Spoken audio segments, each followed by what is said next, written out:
Sensabaugh Tunnel. Sensabaugh Tunnel is built in Tennessee in the 1920s as part of the road, and was named for the man that owned the land, Edward Sensabaugh. Old Ed features prominently in the legends behind the place. Your opinion on Ed is likely to be very different depending on which version you hear.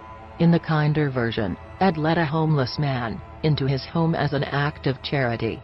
Their guest tried to steal jewelry, so Ed confronted him with a gun. The thief grabbed Ed's baby daughter to use as a shield, and ran out of the house.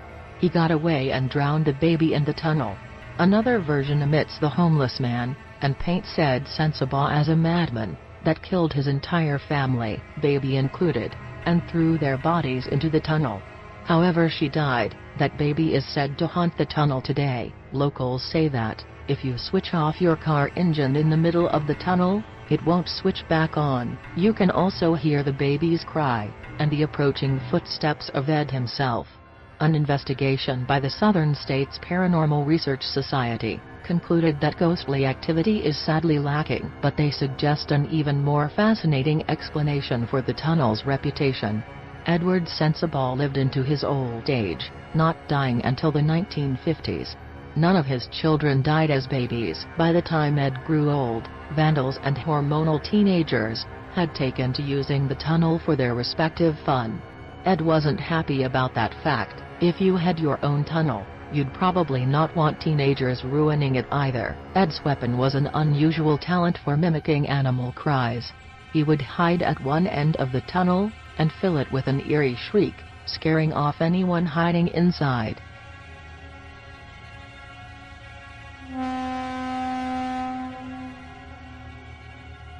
The Blue Ghost Tunnel. A paranormal investigator was trying to find the Screaming Tunnel but got lost. He found himself at the much longer Meriden Tunnel, a rail tunnel in the nearby city of Thorold. There he claimed he saw a strange blue mist. The tunnel's reputation soon surpassed its screamier cousin. The TV show Creepy Canada did a feature on it, prompting thousands of visitors a year. It's a popular choice in lists of Canada's most haunted places, and some have called it the most haunted one of all. The ghosts here are said to belong to two rail engineers that died when the steam locomotives they were operating collided in 1903. One of the men became mangled in the boiler and died at the scene. When rescuers tried to pull him free, his legs came off. The fireman of the other train fell into the flames and suffered burns on 90% of his body. He died hours later at a nearby hospital. As an added bonus for hauntitude, when the canal that runs above the tunnel was built, it flooded a nearby cemetery. The tunnel became so popular that authorities were forced to brick it up, and the tunnel may be structurally unsafe. Today, one of the paranormal groups that made it famous recommends avoiding it at night. You're more likely to be threatened by a drunken youth than a dead rail worker.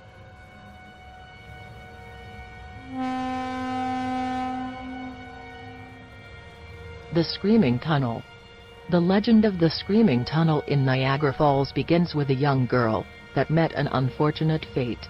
There are a few versions of the story, but each one agrees that she lived in a farmhouse on the south side of the tunnel.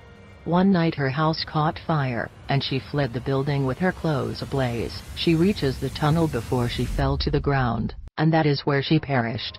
Other tales say she was set on fire deliberately by her raging father, or that she was raped and burned in the tunnel to hide evidence. The legend says that if you stand in the center of the tunnel and light a match, the match will go out. You will then hear the screams of the dying girl.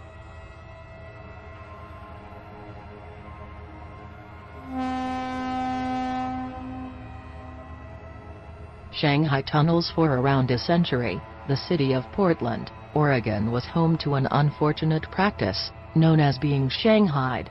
Men were kidnapped, locked up, and eventually forced to work on ships sailing to Asia. Women were kidnapped and sold for the same reasons they are today, to be forced to work as prostitutes. While there's no direct evidence, local legend says that the victims were transported and held in the underground tunnel system beneath Portland's Old Town. This legend has made the tunnels extremely popular with ghost hunters. Most people that claim ghostly activity report a woman in a white dress. Others say they hear harsh male whispers, telling them to get out or, perhaps more worryingly, stay. Another ghost reported by the tunnel's tour guides is Joshua, a 9-year-old boy, who used to empty chamber pots for money. The tour guides have a lot of stories of sounds and apparitions. While they may believe what they report, they do so with drama. The tunnel's main curator, Michael P. Jones, has the demeanor of an unassuming horror film character. If nothing else, he was able to thoroughly creep out one local TV news presenter. If this was a horror film, she'd probably have been among the ghost's first victims.